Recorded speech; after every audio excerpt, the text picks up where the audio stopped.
Hôm nay chúng ta tiếp cái phần set trong Python ha. Trước chúng ta học tới set difference rồi ha.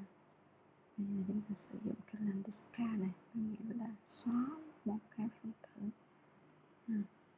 Chúng ta xóa phân tử này đây. Đây set 2 ha, set 2 là như đây.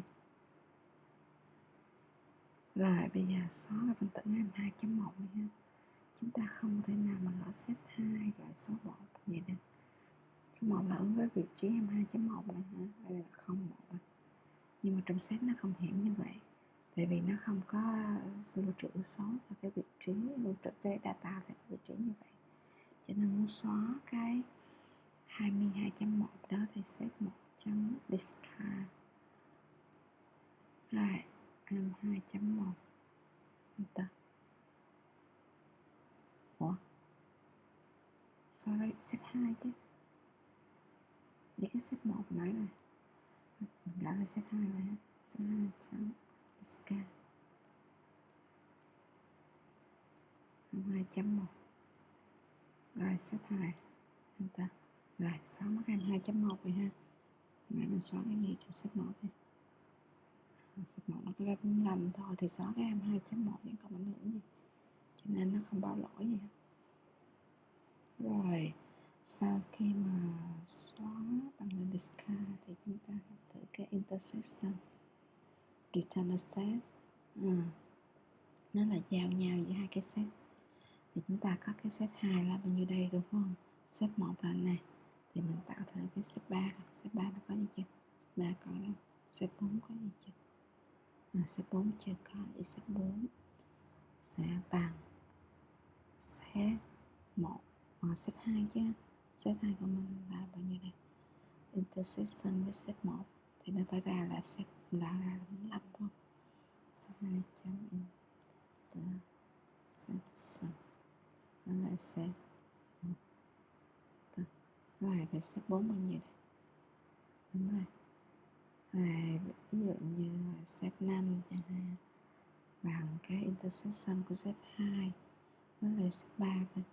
Thì nó không có gì giống nhau thì nó sẽ ra rỗng. Set 5 bằng set 2 chấm intersection set 3 enter. Thử ra set 5 bằng gì? Nó là một set rỗng.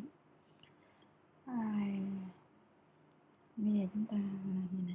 Intersection update thực ra là nó tạo ra một cái, nó modify cái set 2 này thôi. Ví dụ hồi nãy mình có cái set 4 này là 45 nè, và intersection của set 2 với set 1 có nghĩa là giao của set 2 với set 1. Bây giờ mình gõ set 6 bằng set 2 chấm intersection rồi update set 1. Rõ ràng nó sẽ không thực hiện được, tại vì nó giống như different vậy. Tính difference nó nó thực hiện được hả? Xin lỗi các bạn, thật ra là mình đang học, mình về cái video này để hướng dẫn các bạn, để mình và các bạn học chung với nhau và để mình nhớ bài lâu hơn. Nhưng mà nó sai chỗ nào? Sai enter không ra vậy. Set 6 intersection update của set 1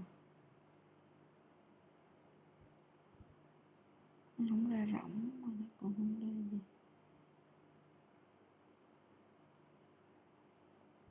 Set 2 với set 1 nè. Set 2 mình có như thế nào? Set 1 gì? Vậy thì intersection nó phải ra là set 2. Set 2 bây giờ nó tự update luôn rồi các bạn. Set 1 chỉ là set 6 tạo ra đây, nó không có nghĩa gì hết. Giống như luận difference update vậy đó. Rồi buổi sáng ta học tiếp nha. Nếu các bạn thích video này thì nhấn like và subscribe cho kênh để mình làm tiếp những cái video khác.